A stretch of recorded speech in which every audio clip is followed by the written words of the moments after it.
to a Bleach fandom community podcast brought to you by Aizen's Hogyoku tea infusion ceremony. Come along and taste our wide range of infusions. Some of our most popular flavours include Stab Your Friend Through the Stomach, Daddy Issues, or our new favourite, grown popular by TikTok trends, Swords Go Flying at the Speed of Sound. Anyway. Oh, good God. This is what happens when you put me in charge. Yeah. Honestly, worth it. Right, my name is Lethan and today I'm joined by Del. Oh, hi. What colour's your vibe, Del? Ooh, this is gonna sound unappealing, but it feels cozy to me. Mm-hmm. No, I'm gonna describe it in a way that makes it sound cozy, so joke's on me.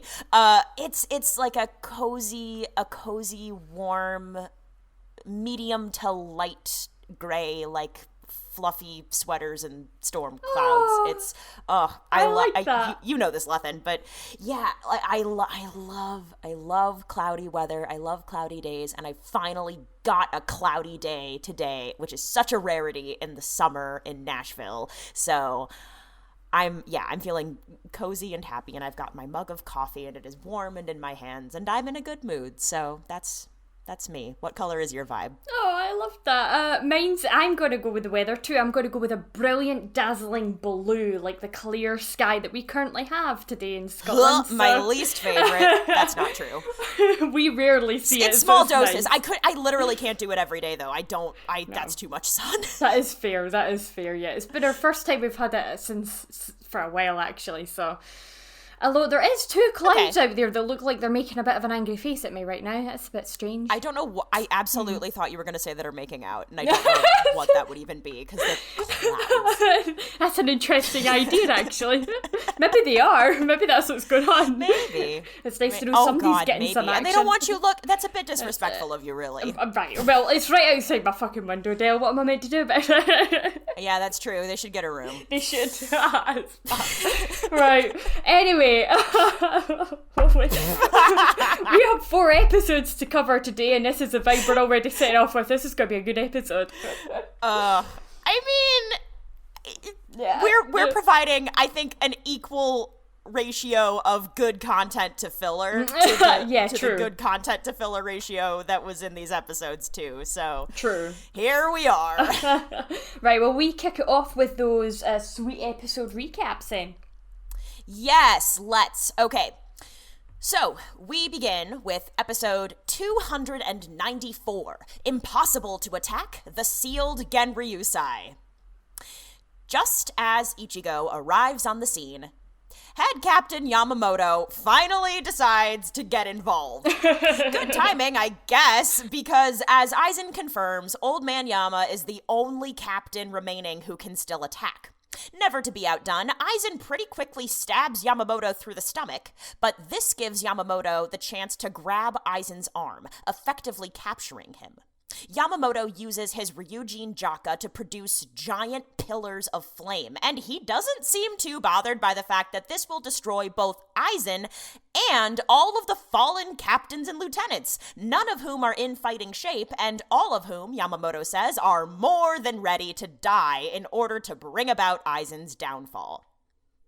Looks like they won't get the chance, though, because who should reemerge but a resurrected Wonderweiss, who effortlessly blocks another big swing from Yamamoto and extinguishes all of Ryujin Jaka's flames. Turns out, Aizen created Wonderweiss for one purpose and one purpose only, extinguishing and nullifying the incredible power of Yamamoto's Ryujin Jaka, and robbing Wonderweiss of intelligence and speech, but not apparently of feelings in the process.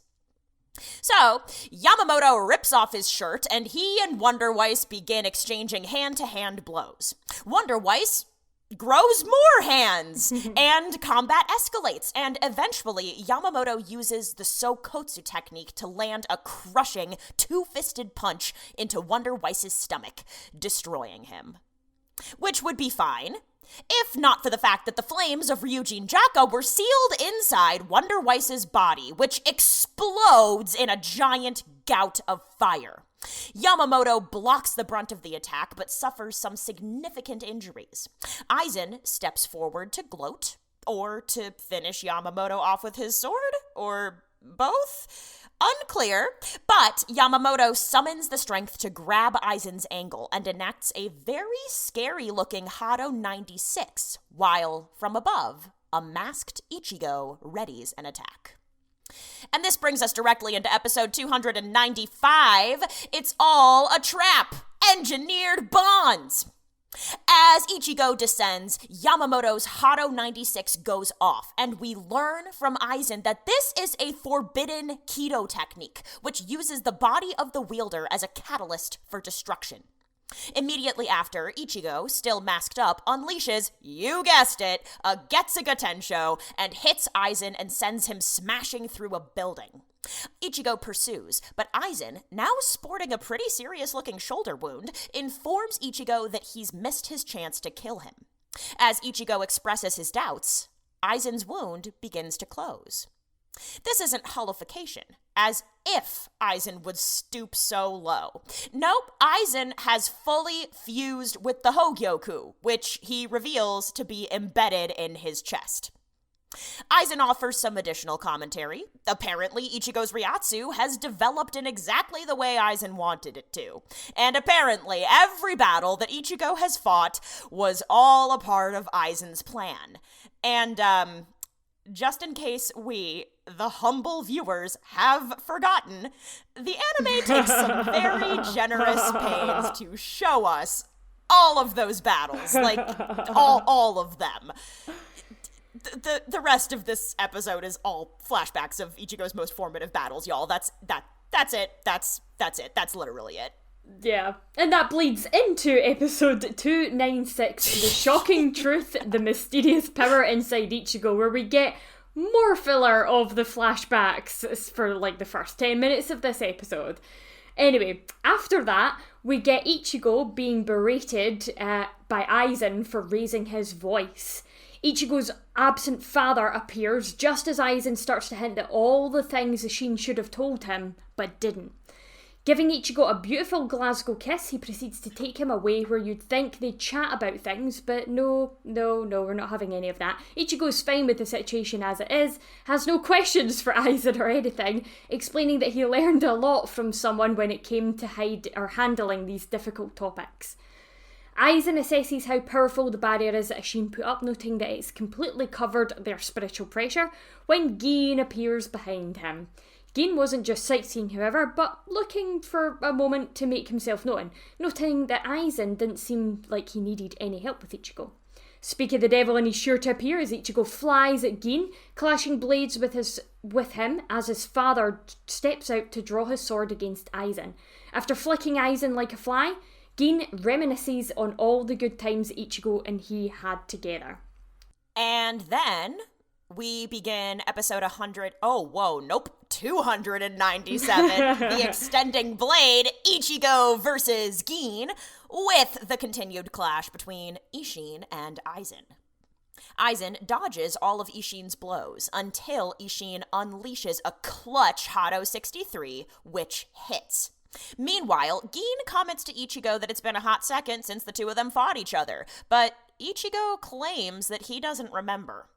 Ichigo explains that when he fights someone, he can always see their heart, why they're fighting, and what they want, and whether they're looking down on Ichigo, for example. But from Gin, Ichigo couldn't sense any of that. And in answer, Gin calls Ichigo creepy?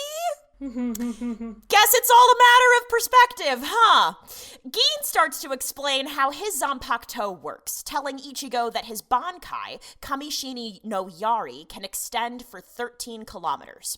He unleashes his Bankai, slicing through buildings as he tries to reach Ichigo, but Ichigo blocks Gin's attack with his own Bankai, and then promptly fires a Getsuga Tensho, which hits Gin. Once again, Gin calls Ichigo creepy. At this point, I'm like, is he projecting? Is that, I don't know. Right, yeah. Perspective, context, who knows? Anyway, we cut briefly to Rangiku, still lying injured on the ground, and she says Gin's name.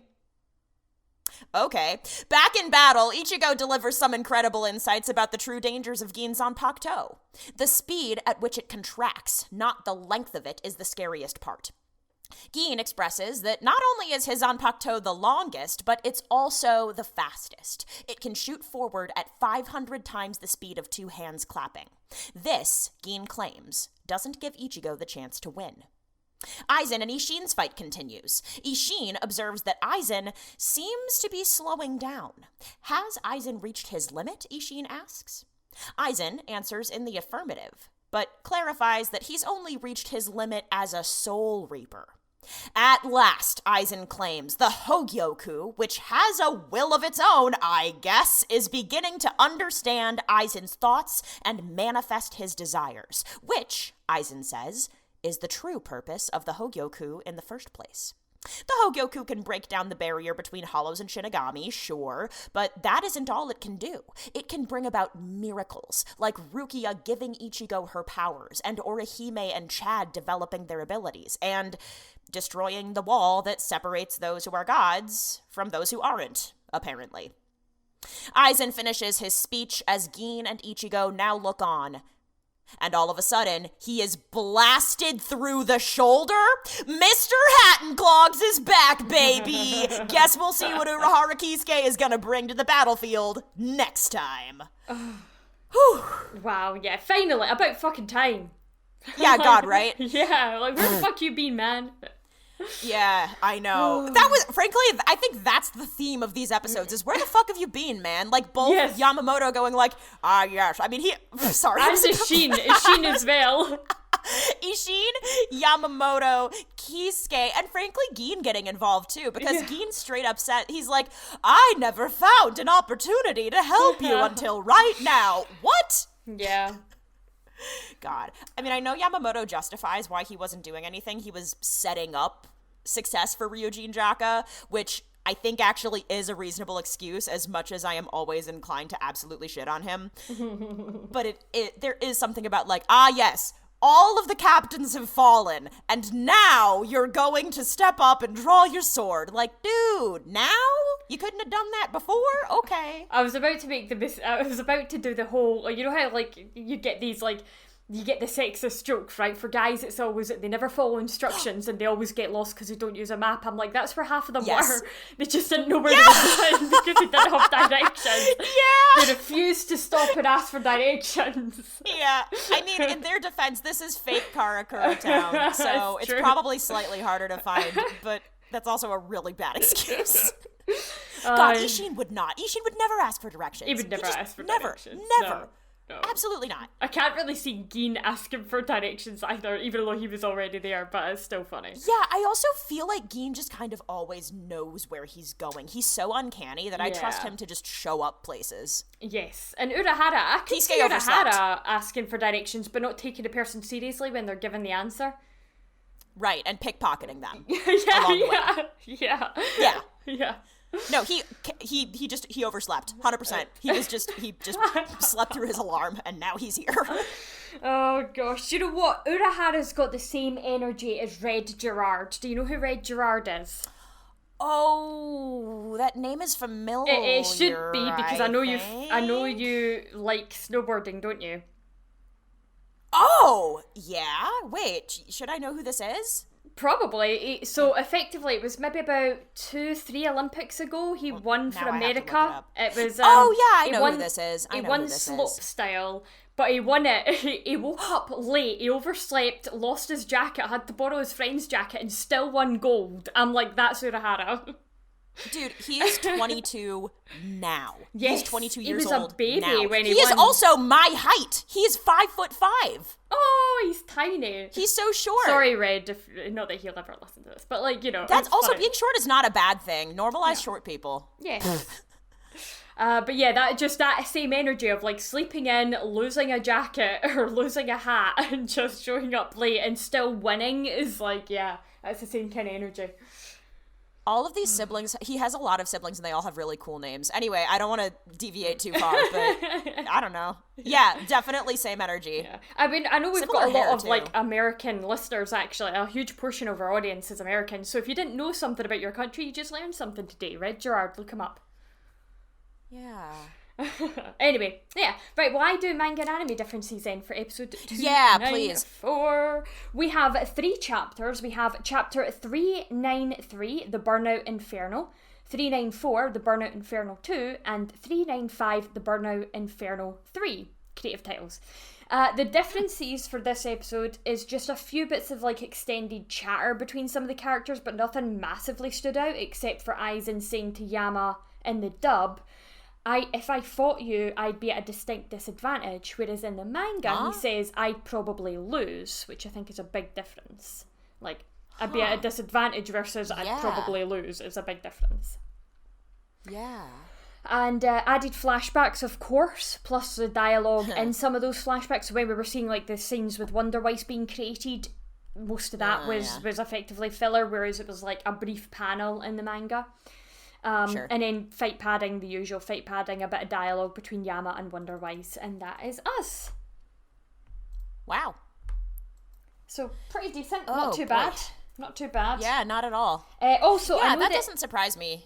I was going to say, I know that you and Nomi have probably already spoken about it, but can I gush about how much I love the opening and the outro? Oh my goodness! Yeah, so we only actually mentioned it briefly. I cited that this is one of my favorite it's probably my second favorite opening after Change, which we just had. Mm-hmm. So we mentioned it really briefly, but we didn't go in depth. So yeah, gush away. I don't have anything in depth. Just the opening is like my third favorite like animated opening, but like probably like my second favorite song. From any of the introductions, but this outro is by far my favourite. Like, the song is a banger. I absolutely love the outro. I don't know, there's always been something, because I got into editing through making AMVs, so animated music videos on YouTube. Back in 2005 when YouTube first started, man, that was what I was doing. Hell yes. And that banging, like, that sort of banging beat while somebody is running is a total, like, it's just what we used to do back in the day, and it's always stuck with me. And yeah, it's a classic, so, like, that is partly why this is one of my favourite outros. I just think it's a great tune. Oh, cool. I gotta say, this outro has never really done too much for me, but I also wasn't allowed internet privileges in that way back in 2005, so I don't have the same nostalgic association with it, I think. And there are some other, which one was the previous one? Well, I think this whole entire sequence of openings and closings is actually quite strong across the board. For the most part, because one of my favorite things is when people wear clothes that they don't normally wear in the show, and I think a lot of the previous openings and outros especially had that. But then in this opening, which is Ranbuno Melody, everyone just looks really hot. Everyone just looks good. Everyone looks like they're about to do things. Mm-hmm. It's very actiony. Mm-hmm. So yes, big fan. Very good. Yeah. I just wanted to bring that up because I'm like, oh, I love it. Oh my god, yes, absolutely. But I know that this is probably like stuff that started at the start of this episode. There was obviously a little bit of bleed over from the previous episode. But see, when Aizen was doing his killing spree, see the colours, the change where you had like the sky lost all of its colour and everything kind of went grayscale except for the blues of like Toshiro, the whites, and then like the Shinji's orange and the blood. Yeah, I thought that was so artistic and really beautiful. Yeah. Do you think there was a reason for it other than aesthetic, or do you think it was just a cool looking choice? I don't know. I like to think that things like this are done with reason. Like, if you're creating something like that, especially when it's animated. I mean, like if you're just firing a camera around and filming something, then maybe like certain colours might bleed out differently, and you might not pick it up in post, whatever. But when it's animated, everything is done by choice. Everything is decided. So for me, there would have to have been a decision here, a creative decision of some kind, and I wonder if it was just to represent the fact that Aizen is literally drawing the colour out of everything around them because that's how they're feeling right now. Like, it is their situation is bleak, effectively. Ooh, yeah. Yeah. Mm-hmm. At least that was how I sort of looked into it. Yeah. And it's also... because each of the 13 divisions has a color associated with it. And that isn't something that Aizen has carried over into his legion in Hueco Mundo. So I wonder if it's also like these are the last vestiges of the Gote falling before Aizen's whitewashed new world. Yeah, Ugh, I like that. It sounds so gross when I say it that way. Aizen's, oh god, I just hate how strongly he imposes his will on other people. It is that is one of the worst things a person can do, in my opinion, is to force somebody to do something without consent and against their will. I hate that. Yeah, and Aizen's good at that because he already thinks of himself as above everything, so.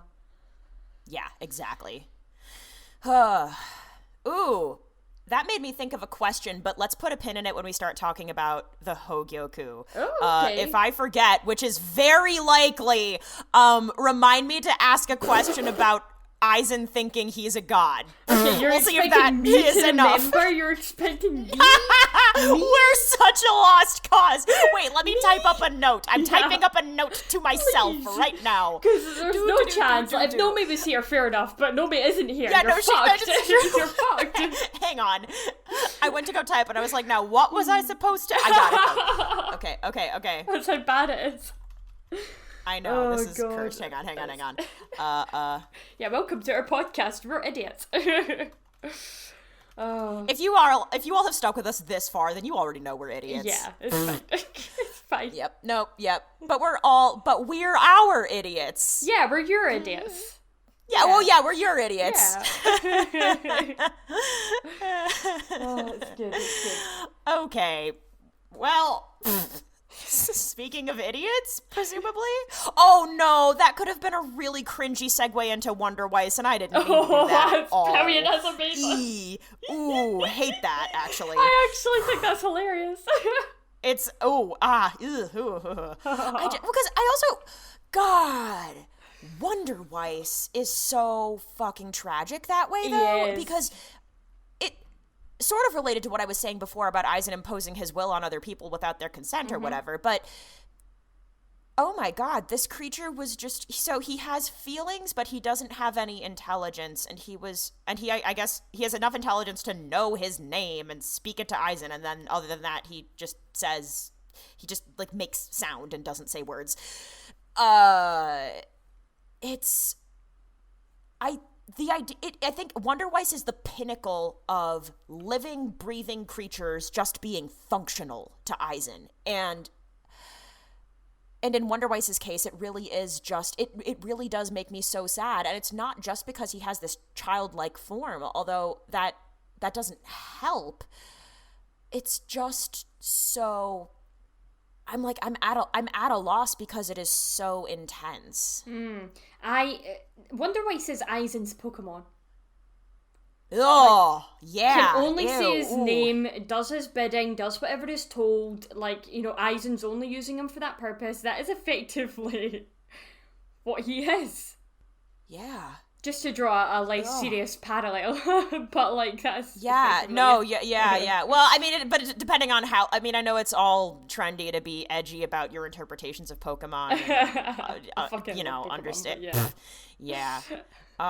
Although, sorry, my brain is going in 8,000 different directions, but the mangaka who wrote Yu-Gi-Oh! Passed away this week, so, I mean, not at least same sort of era, generation, kind of, so. Takahashi was his surname, wasn't it? What was his first Yes, name? thank you, yes. It began with a K, I remember that much.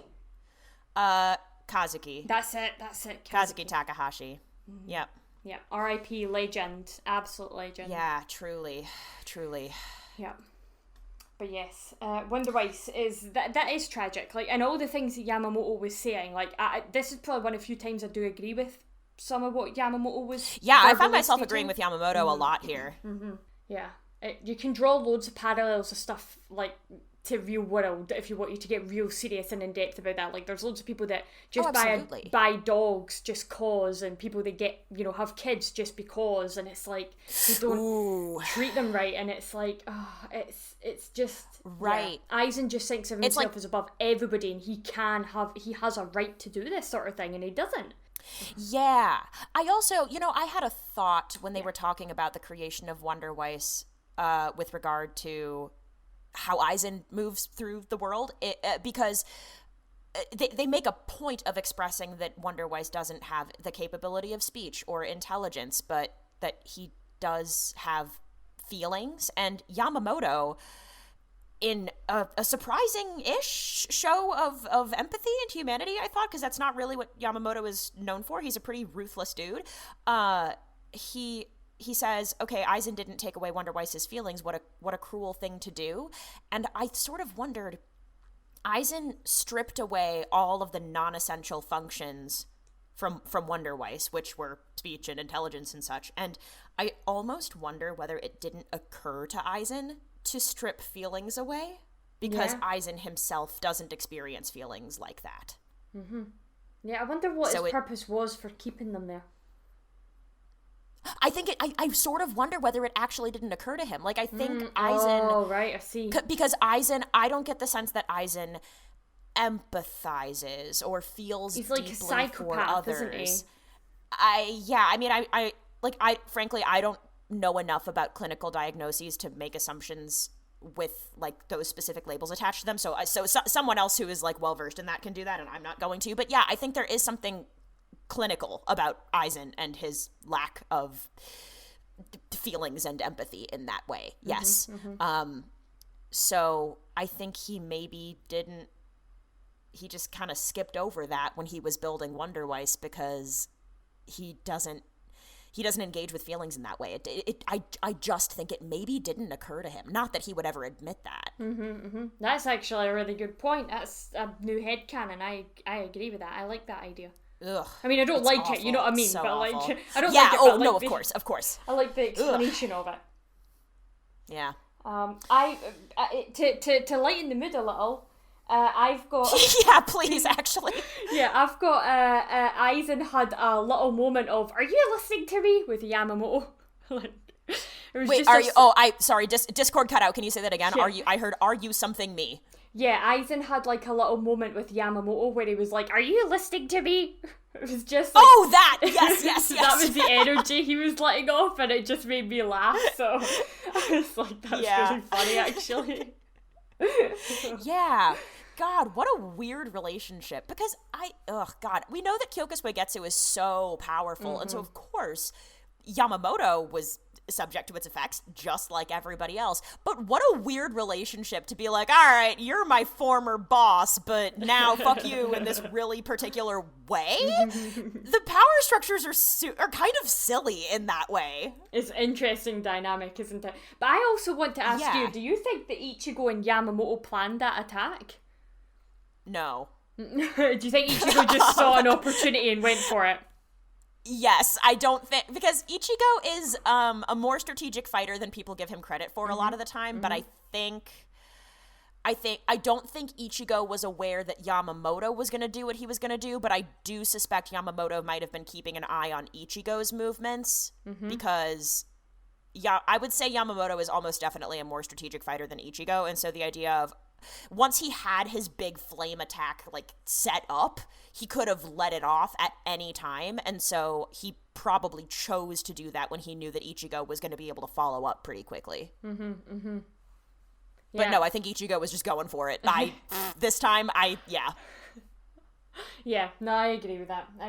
It just made me funny. It just made me laugh, because I was like, it'd be really funny if they were like off screen just like, psst, Ichigo, by the way, what's going to happen is... God, right? And the thing is, I could see Ichigo doing that with some other people, but I also don't know whether... Yamamoto and Ichigo kind of have a weird non-relationship, too, because it's strange. I think most of the time that they've spent thinking about each other, talking to each other, it's... like, going back to the rescue arc, and Yamamoto was a huge dick. I mean, yeah, he was. Classic. Yeah. But so now Yamamoto can recognize Ichigo's usefulness. I mean, he's the head of a military organization. It's what he does. So I imagine it's a bit begrudging, actually, especially considering Ichigo thwarted his grand execution plan. God, remember when Yamamoto wanted to kill Rukia? Yeah. True. Yeah. Yeah, that's a good point. But that's all my notes I've got for this episode. Yeah, I don't think I have anything else either. Just that Yamamoto is aware of his own deviousness when Aizen is like, oh, you set up a big attack while all of your subordinates were being defeated. How devious of you. And Yamamoto was like, and what? Like, great. You know what? Here for that self-awareness. That's the only other note that I really have. Well, that brings us into episode 295 then. So this is the start of a new volume. So you know what that means? Oh, man. Oh, okay. Do you want to play the volume game? Yeah. I mean, you know I always do. Yeah. You know I always do, no matter how beaten down I sound about it sometimes. I feel like we just had one. Yeah, we've got another one because we're getting a lot of fight, I also didn't do so. well guessing the last one, to be fair. I guessed like 3 or 4 people before I got it, so maybe I'm just wallowing in my defeat, but here we are. Okay, let's see how you get on with this one then. Let's see how you get on with this Okay. one. And I'll give you a hint if I feel like you need one. Okay. Okay. It is not frightening to know misfortune. What is frightening is to know lost happiness will never come back again. Oh, that's so beautiful. And is it Kisuke? No, not Kisuke, but I was going to say this character is very beautiful, but that depends on your interpretation well, of that you could be describing literally everybody. Yeah. Oh, everybody's beautiful. Ooh, boy. Like, it is canon that this person in particular is very beautiful, though. I forgot. You want to talk short memory? I forgot that you said that this person was beautiful. I was about to be like, is it Ishin? And I was like, wait, no, absolutely not. Beautiful. Your hint is that this character in canon is known to be very beautiful. What? Yumichika makes no sense. There's no way. No. Nope. I was like, that's ridiculous. He hasn't been around in a minute. But they are a lieutenant. They're a lieutenant. Okay, so I was going to say Aizen, so it's not Aizen. A lieutenant. Mm-hmm. Oh, God. Okay, so now I'm just making my way through all of this. It's not fucking Sasuke. Okay, it's not Omaida. I've listed an old person and a person who is not objectively, but who is not regarded as beautiful. Oops. Squad 3, no. Squad 4, no. Bless her. Squad 5, no. Oh, God, no. Poor Momo, rip. Renji, no. Okay, 7. Oh my God, why am I blanking? Who the Iba? Nope. 8 is Nanao. She's not there. 9 is Shuhei. He's not around, right? Oh my God, it's Rangiku. Well done. Yeah, I was waiting for you. God, I had to go through all of the squads. That took me so long. That was so amusing for me. I'm like, as soon as they get to number 10, they're gonna know straight away. You know what's really funny? Yeah. You said beautiful, and I instantly assumed it was a man. I mean, fair though. It's fair enough. In Bleach. Yeah, my next guess was going to be Gin until you said it was a lieutenant. Mm-hmm, funny. Okay. But yeah, that's her on the cover of number 46. We've got. Aww. Anyway, this whole episode consists of one chapter. Jesus. One. Yeah, you think? One chapter. It should be a surprise. You think? But yeah, it is chapter 396, The Bite, which is only 14 pages long. Oh, good God. Oh, God. Oh, wow. And no wonder we got filler the way they did. They were scrambling to get something together, for sure. 100%. And all of the flashback scenes, nobody will be surprised, all of the flashback scenes are pretty much filler, except like the manga has like one page or 1.5 pages dedicated to it, and it's just like snapshots of like single panel screens of each of the fights, the key fights. Well, and that was gasp. Color me shocked. I mean, yeah. Also, there was like a little moment where Squad 12 got like how they found Rukia stuff. Yeah. That was anime only. But I do remember, if I remember correctly, going right back, that there was a couple of panels of them talking about like Rukia's Gigai and everything in the manga that we never ever saw animated. So this could be them kind of calling back on that, effectively. Okay, yeah. It wasn't the exact scenes, because I think the characters in those manga panels, I remember it being just even creepier, like the things they were saying about Rukiazuki guy. It was just, like, a bit disgusting. Oh, I do remember that. I think we talked about it on the podcast when it first came up. Yeah, that's ringing a bell. Yeah. So I think they sort of watered that down, and they've popped it in at this bit, which is interesting. Yeah. It's like justice for Squad 12, maybe. But yeah, that's just because they do have such a reputation for being... I don't know. Yeah, it's interesting. I sort of wonder about the extent to which progress, especially if it is scientific progress, is often regarded as creepy. I mean, I think that's kind of a theme in Bleach. I feel like most of the people who are scientifically or intellectually progressive are regarded as creepy in some way. Yeah, they have their moments, don't they? Yeah. Yeah. There is some people that I'd rather be experimented on more than others. If I had to choose, like, there's some characters I'd be like, I'd rather this person over that person. Yeah, I mean, I guess it's kind of a risk to reward thing, because it's like, if it's Mayuri, it's high risk, and frankly, like, genuinely no shade, I like him. But he is a brilliant mind, and there is a lot of progress involved in what he does, and if I'm the test subject, I don't know if I'm getting anything out of it that I'm interested in particular. I don't really, like, the kinds of body mods he does don't really appeal to me. Yeah, me neither. Yeah. Me neither. He doesn't strike me as the person that wants consent either, and since we know that that's a big deal for you, it's probably not a good idea. Oh, yeah, that's true. Yeah. Yeah. Maybe it doesn't bother me as much in the case of Mayuri, because I know he's self-aware about it. He absolutely doesn't mince words, and he doesn't pretend like he's some morally upstanding, holier-than-thou kind of person. Yeah. Yeah. And I don't really have a lot of notes. He doesn't care whether he does the right thing. Anyway. I was going to say, I don't have a lot of notes for this one, because most of it was filler. It was just okay, I've got just one. Go. Okay. Yamamoto used forbidden keto. Are you surprised by that? Well, a little bit, simply because the last time we saw somebody use forbidden keto, they were expelled from Soul Society, so yeah, kind of. I suppose, though, his forbidden keto was him effectively trying to blow himself up, wasn't it? So he probably thinks, I'm not going to really be around for the repercussions of this one, so what does it matter? Yeah. Yeah, I suppose that's true. I suppose this is a particular technique which says you're completely throwing all caution to the wind. I suppose it makes me wonder why they bothered labeling it as forbidden in the first place then, because presumably anybody that's going to enact a Hado 96 isn't going to care about the repercussions, because the implication is that they are going to die.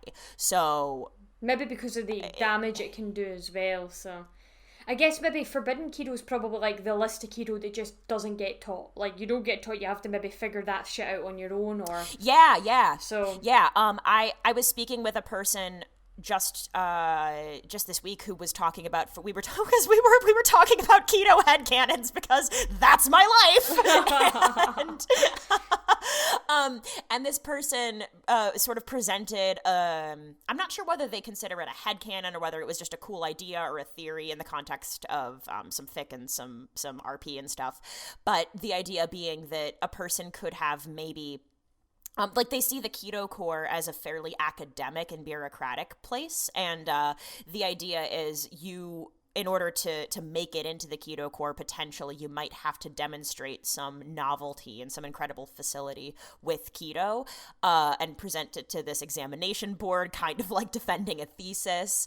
And the idea was that some of the forbidden keto that Deicide used, he developed himself, and then once he presented it for examination, it was then labeled forbidden once it was shown to other people, for example. So I just thought that was kind of cool. I'm not saying it's not, that's why it's headcanon and not canon, but it was a cool way of thinking about it. Yeah, I like that. It's actually a really cool headcanon, yeah. So I think it's just a category of, at least in my head, even though it is forbidden, it's just like one of those ones you just don't teach. You're not allowed to pass it on. No. Which is fair. Fair enough. Oh my gosh. Yeah, no. And it's probably, in dusty instruction manuals buried in the back of the stack somewhere. I'm sure that, I would like to think that any good, speaking of, innovation and development and whatever. I guess keto is another form of that. So you'd like to think that people would write things down, but sorry, my brain went a different direction. Don't worry about it. It's all good. Yeah. Yeah, I have nothing of interest really for that. I took one little note, but it was just really that Aizen was responsible for Rukia going to Ichigo and stuff, which I thought was just interesting. So part of me was wondering if maybe he also played a part in grooming her for that, which is why she was in the lesser class in Renji. God, probably. Mm-hmm. Oh, that's so disappointing. Yeah. But, ugh. Yeah, that's it. That's all I had. Yep, same. Okay, cool. Let's bleed on into episode 296. Good. Thank you. Thanks very much. This one has 2 chapters. We have Edge of the Silence, which is chapter 397, and 398, Back from Blind, which is an interesting... Oh! Yeah, it was a very interesting choice of words. Huh. And this, of course, the whole first 10 minutes of that sort of flashback montage that continued, that sort of came in from the other episode, bled over into this one, that was all filler, and that's kind of it. The rest of it is pretty loyal to the source material, so. Okay. That was cool. It. Oh. Alright, so this is when we get the reveal that This is when Aizen boldly claims that he orchestrated everything. How do you feel about this? Because I'm mixed. I'm kind of mixed too. Talk to me. Tell me your thoughts. Yeah. So, on the one hand, Aizen is a master manipulator. On the other hand, from a storytelling standpoint, if everything is manifested by the Hogyoku, and if everything that was of importance when it comes to miracles and incredible powers and stuff, and so in this way, Aizen becomes a fairly literal Deus Ex Machina for stuff that just works in the plot. So if something incredible and miraculous and ridiculous happened, it's really, really easy now to go back. And especially knowing that I think Kubo did some fairly softish world building in the beginning. I don't know how much detail he had put into the whole entire world when he very, very, very early on started writing Bleach. And of course it got more thorough as he went on. But if he was still figuring things out and piecing things together at this point, when the world is a little bit more concrete, it's actually quite nice to have a villain who is as well written as Aizen come in and just be able to say, that thing that didn't make sense, haha, it makes sense now. So I don't think it's out of the question that he could have been a true mastermind behind so much of this, but I think it makes more sense if he manufactured and enabled most of it, and then everything else he just claims for himself because that's the kind of person he is, even if it's I don't know how if it was collateral you know what I mean? Damage, yeah, exactly. Collateral damage, it went his way, he's claiming credit for it because it was part of like X, Y, and Z that he intended. Yep, 100%. Yeah. What? So you're also mixed. Say more about that. I'm mixed from a storytelling perspective. So less to do with the character and everything, but more to do with how Kubo writes Bleach. That is the reason why I'm mixed. Number one, I absolutely love the idea that Ichigo went up against opponents that were the exact right power scaled level for him at that time because it was all orchestrated by somebody in the background. Oh wait, that's actually really funny. That is one of the biggest things that has bothered me about shonen anime since the conception of shonen anime, is that like, especially for something that goes on and on and on. Like, I grew up watching Dragon Ball Z and you don't think of it as a kid. Oh yeah. But, like, again, every enemy that came up was just the right power level at that moment to just push the protagonist that a little bit higher, but not enough to, end the world. So I love it from that point, in the sense that he's almost like, Kubo is self-aware enough to know that this is a trope, that shonen does this kind of thing, and he's like, ha ha ha, like, Aizen is the reason why, this is great, right? It's really funny, and I appreciate it, and I think it's very clever, and I love it, right? However, I dislike the execution, because this is, and I know this is something I've spoken a lot about when we've been talking about Bleach, and it's something that when we come into the 1,000-year Blood War, I will be battering on about. Okay. But when you do a big reveal, it should leave the audience going, oh, that makes sense. Oh, and when the audience goes back and rewatches or rereads or re-listens to whatever the media was, they should be able to pick out all the exact moments that those little Easter eggs were left behind to let them know that, hey, this is kind of a thing, but also like, oh man, like I'm now picking it up now. And there's a lot of books and things that do it very well. Like, if I pull an example out, like I really like the Sherlock Holmes series, the BBC Sherlock Holmes. Oh, sure. Because like when you find out, I mean, obviously the first few seasons, but when you find out what the thing is at the end, like who was at fault and what happens, you go back and rewatch that episode, you can see all the moments that it was laying the groundwork down, giving you the hints for you to figure things out yourself, but you didn't. And that's good storytelling, that's good writing. Kubo, I don't think, has done this, because the amount of times I go back and rewatch and reread Bleach, I am not seeing any of those Easter eggs laid down. Right. You know what I mean? Like, see, even if there had been a throwaway line when Ichigo breaks Renji's goggle things that he had, like a scanner goggles, lol. He'd been like, they were given to me by Aizen. You know what I mean? Like, just something, just little throwaway lines that would leave us going, oh, those were the moments that he was trying to tell us this. But in Kubo sense, in Kubo fashion, I feel like sometimes he just pulls things out of his arse, writes it in, and expects us to just believe it, which is disappointing. Sort of. Well, it's interesting, though, because a manga is a different form. It's a different format from something like a book or a TV series or a movie.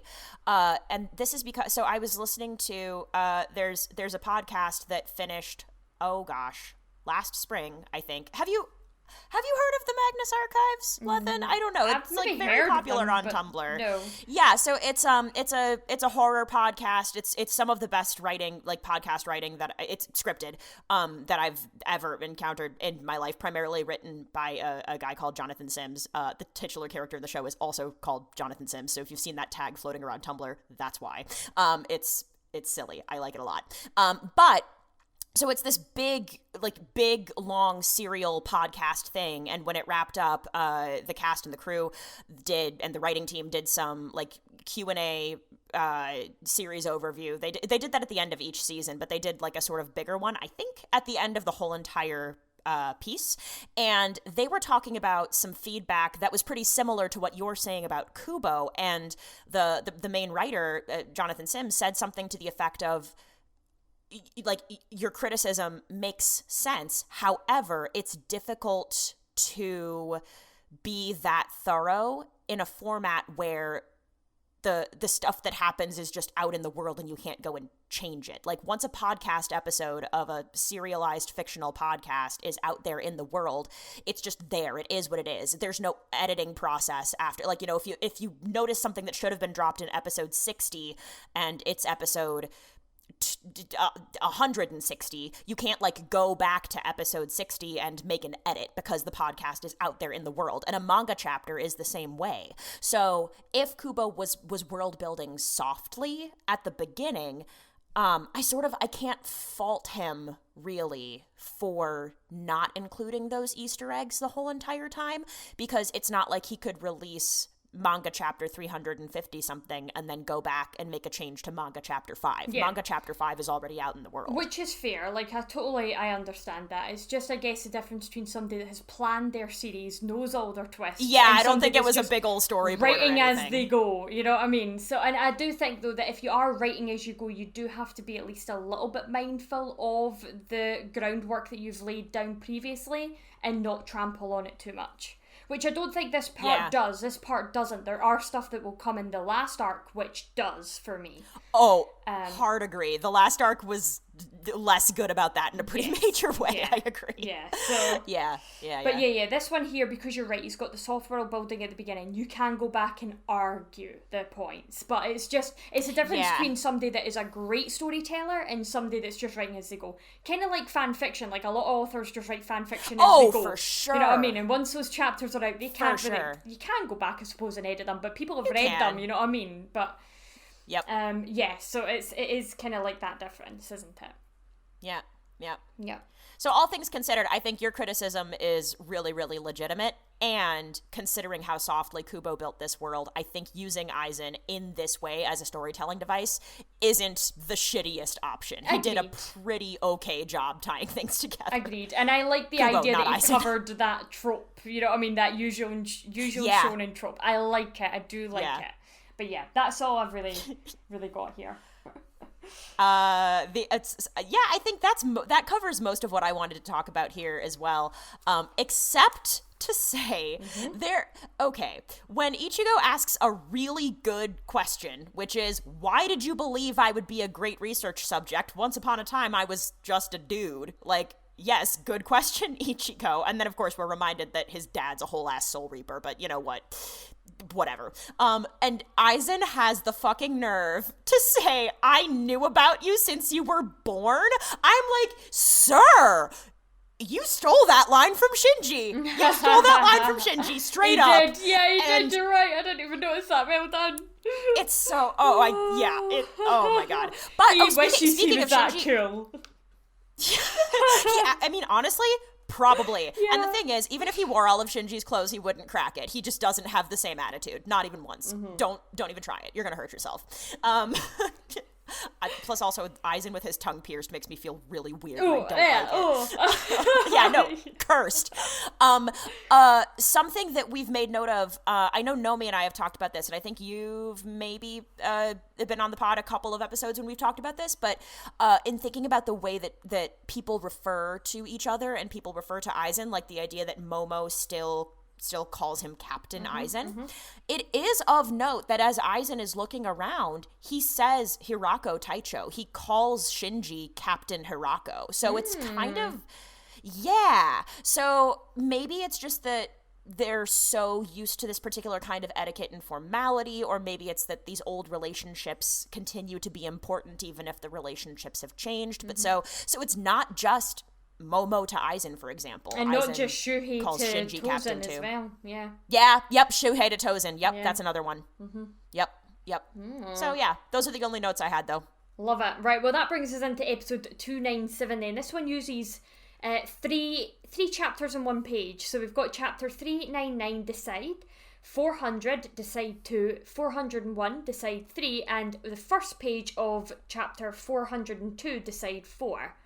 And holy moly, we're here already. Yeah, we are. And the only notes of differences here, because we've got quite a lot of chapters, so that means most of it's pretty true, is the flashback with Jidambo getting his arm like sliced. All of that was kind of anime only. Yeah, God. Nobody's surprised at all by that.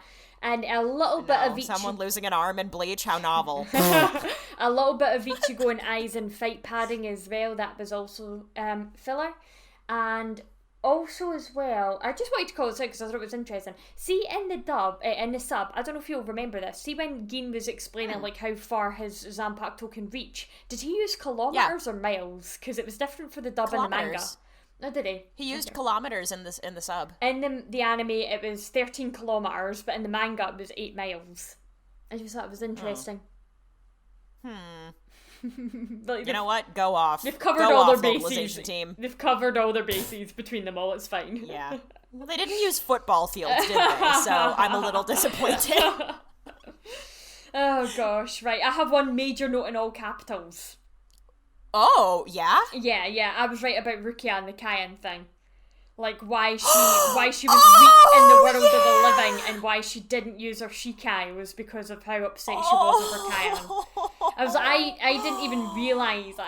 Even though I've been through all of Bleach, I'd forgotten that this was a reveal, and then I was like going through it, and I was like, I'm pretty sure like this is why, and I'm glad I was right. I mean, hey, there's your Easter egg. That one works. That one does work. Thank you. That's it done right. Yeah. That's it done right. Yeah. Oof. Yeah, it's incredible. Oh my gosh, you know what? I also just realized, it occurs to me that this must have been deliberate, but I didn't see it until you brought up Cayenne just now. Of course, we already know that there are a lot of parallels between Ichigo and Cayenne. They're not, completely one-to-one, and the two of them are definitely different people.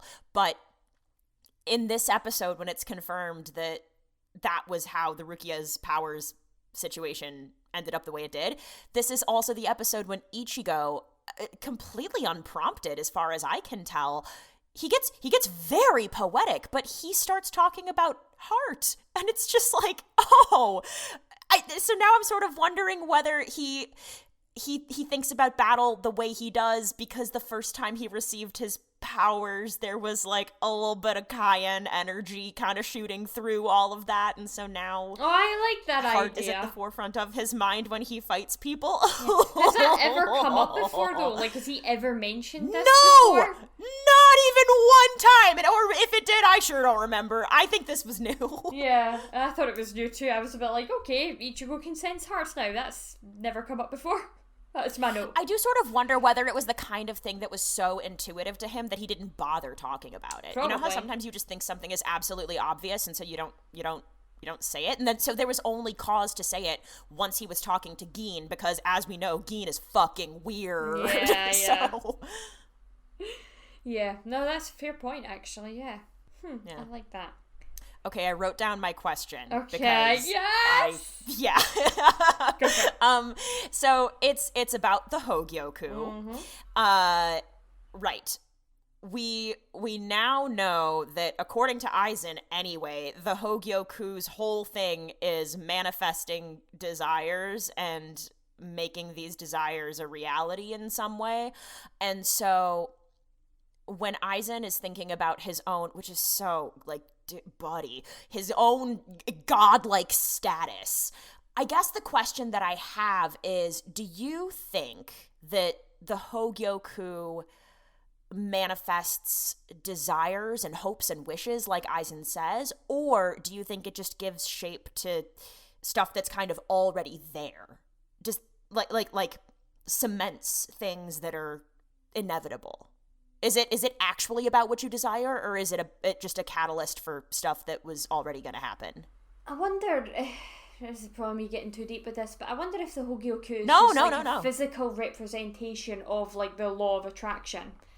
Yeah, exactly. Yeah, that's kind of how I have viewed the Hogyoku, where if you don't put the work in, you're still not going to achieve the thing you want. But whilst you're trying to achieve the thing that you want, it probably helps if you have the desire and the strong willpower whilst you're aiming for it. Like, your full focus is on that thing. Right. So, yeah. I almost wonder if it's borderline like a placebo. That thing where you take a pill and someone tells you, oh, this will make your headache go away, even though it's just a sugar pill or something, and then you feel like your headache has gone away because you took the pill. Once you have the Hogyoku, like, of course you're going to become a god. Why wouldn't you? Mm-hmm. Ridiculous. Yeah, what's your thoughts on it? I'm not sure because... Partly because the question of what a god even means in the world of Bleach is a big question. I mean, yeah. Clearly it's not. I mean, it's unique to the world of Bleach because the Gami part of Shinigami also means god. So clearly what Aizen is referring to isn't that. Mm-hmm. So the question I always come down to is, when Aizen is interested in this godhood status, what is he actually trying for? And so if this is his singular desire and the Hogyoku somehow helps him get there, we know, I guess all we really know at this point is that it has changed his physical body somehow, but it's not like we've seen it give him new powers, or it's not like he's dramatically different from the way that he was when he was just pure Shinigami without any Hogyoku stuck in his chest or whatever. Except the instant regeneration. Although he didn't call it that. Well, that seems like physical, though. Yeah. And I sort of wonder, it doesn't seem out of the question to me that the right person with the right knowledge of keto could heal themselves too, you know? Yeah. I sort of wonder whether the whole thing is bullshit, is I guess what I'm getting at. And whether... I mean, I think the Hogyoku... maybe it is just a catalyst. Maybe it just speeds things up that could have happened without the Hogyoku in the first place, because we've seen instances of people... I mean, I guess kind of just Ichigo, but Ichigo ended up with a hollow mask, and he wasn't, like, directly engaging... I mean, he was close to Rukia, but he wasn't directly engaging with the Hogyoku. So who's to say that one, you know, if somebody were really determined, you know, maybe Tozen. I was going to say one of the Vizards, but the Vizards were all holified against their will. Someone like Tozen, maybe. I don't know. Did he need the Hogyoku to holify? Did he? Like, or did it just speed up that process? I'm really not sure. I don't know. I guess, you know, because of course I'm coming to an answer as I'm talking through this. I think the Hogyoku is a catalyst. I think it just speeds up things that were going to happen anyway. Yeah. I think that's where I've come down. And probably channels helps you channel and focus and direct your energy towards your goal a bit more as well.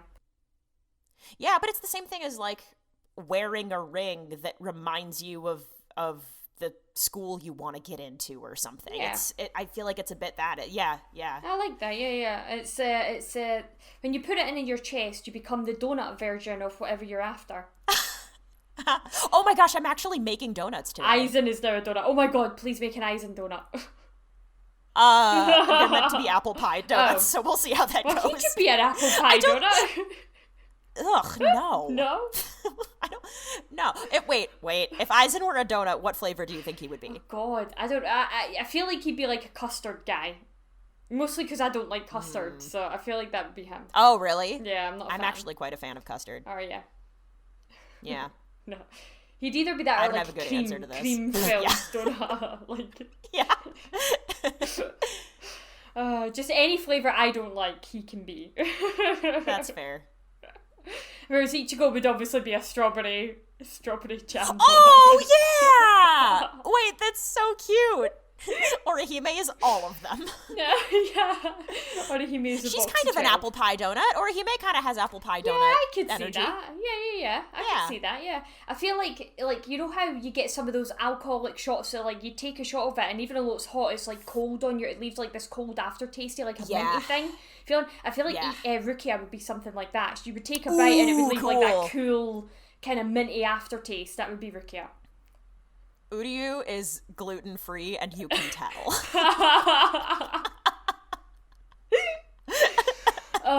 Byakuya would be one of those ones that looks really aesthetically pleasing, but it's not the best flavoured. You know what I mean? I was going to say he's one of those where the baker decided to cook or bake with floral flavours, but still hasn't gotten the balance quite right, so it's just kind of soapy. 100%. Yeah, 100%. Honestly, Byakuya is like, when we went to Japan, when Geisha and I went to Japan, we tried the sakura flavoured Kit Kats. And we were not a fan because they were too floral. I don't think I want that. Yeah. I think I would hate that. That's Byakuya. That's Byakuya. Yeah. Anyway. Renji's a cake. He's just not a donut at all. He's just a cake. Anyway. Oh, God. We could keep going with this. We could make a whole episode. Yeah, we could. On Bleach character donuts. Oh. God, I just think donuts are really good. When they're good, they're good. When they're not good, I don't care at all. This is so, you think? Yeah, when they're good, they're good. Yes.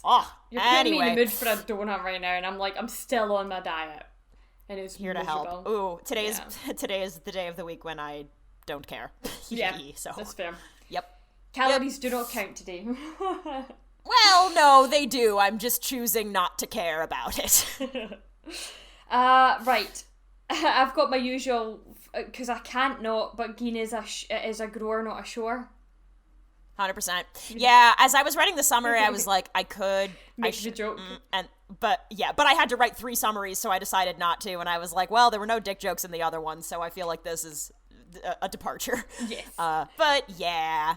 Well, he's also, it's like, it's the silliest thing to brag about in that context, because it's like, hey, baby, I'm the fastest Zanpakuto this side of the Seirete. Like, nobody wants that, Gin. Oh, that's funny. That's funny. What did you think of Ishin flicking Aizen, by the way? What did you think of that? Oh my god, so fucking cool. So incredibly cool. When Ishin gets down to business, he absolutely crushes it. Loved it. Thought it was great. He continues to be a character that I like a lot in this rewatch, more than I ever did before. And the fact as well that he's obviously not under Aizen's power either, right? At least as far as we know. Oh, really? Because... yeah, I suppose. Thinking about, like, the fact that Ishin wasn't... Or we didn't see him around when Aizen was a lieutenant back in the past arc, so we don't know where Ishin was at that moment. No, but we didn't see any, but... Yeah, there were a couple of squads we didn't see people from at all, though, so they could have just... unclear. Yeah. Unclear. Yeah. Yeah, that was pretty much... That's me. Oh, I did take one little note of, like, there's a really cool 2-page spread for Gin's, like, you see the destruction of Gin's Bankai, and yeah, it's like right in the middle of like volume 46. So let me send a picture into our general chat because I did take a picture. Please. I just thought it was like there was something just crisp about the image, and ignore my fingers at the bottom of it, but like sure, there's something nice about it. It's sending. It is sending. It's sending. Come on, man, what are you doing?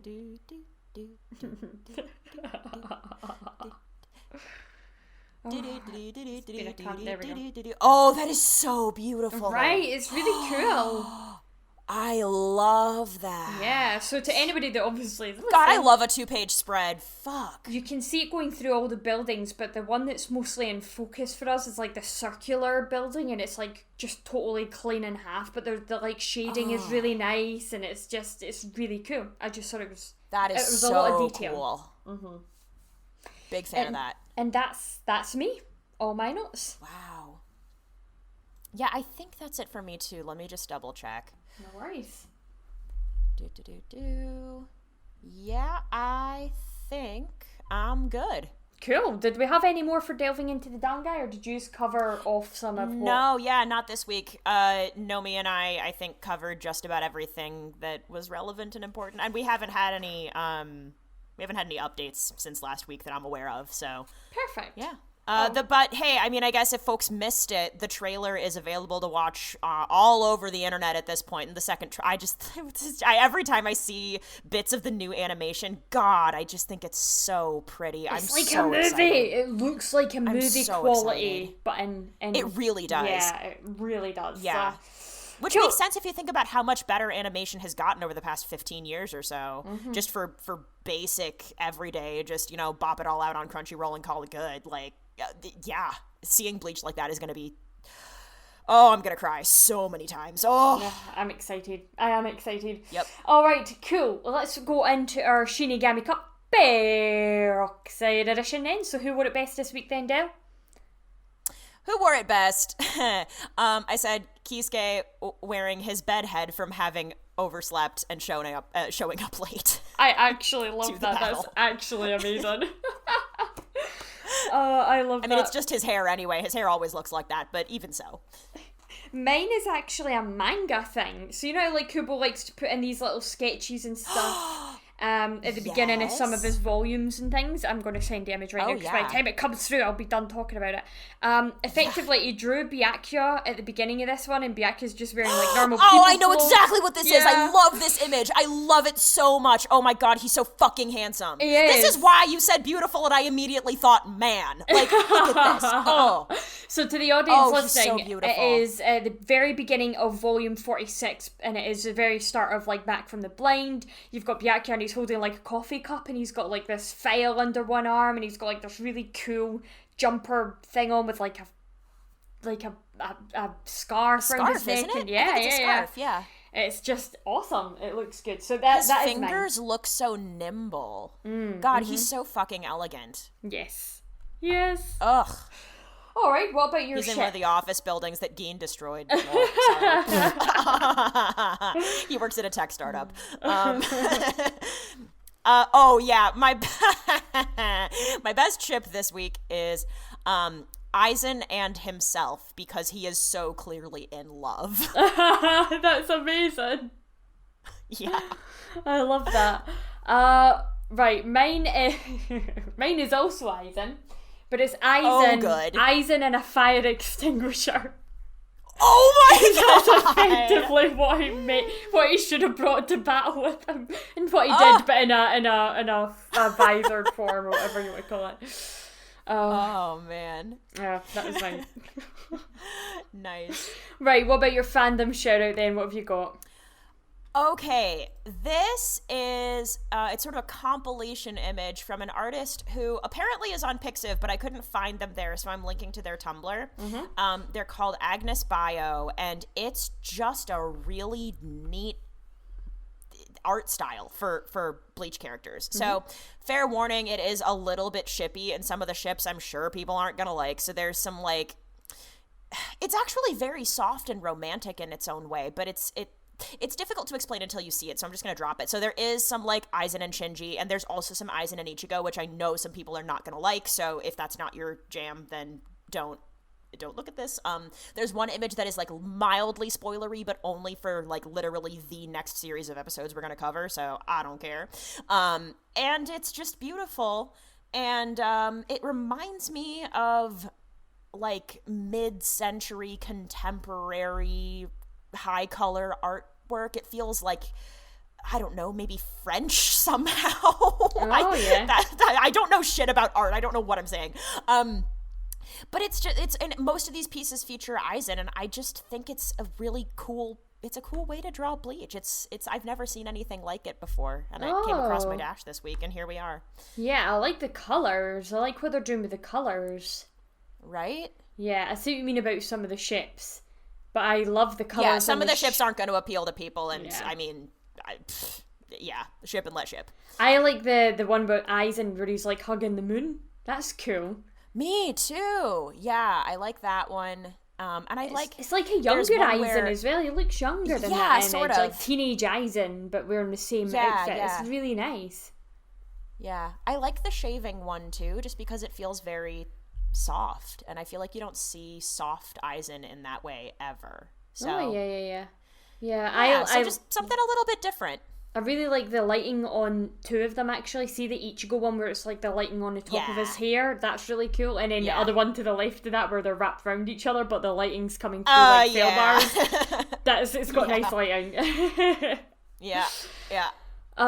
Mine comes from DeviantArt and is done by the Cyan Art, and it was actually published just kind of towards the tail, almost, it was about last year, I guess. It was September last year, and it is like a really cool, like almost 3D looking shot of Yamamoto.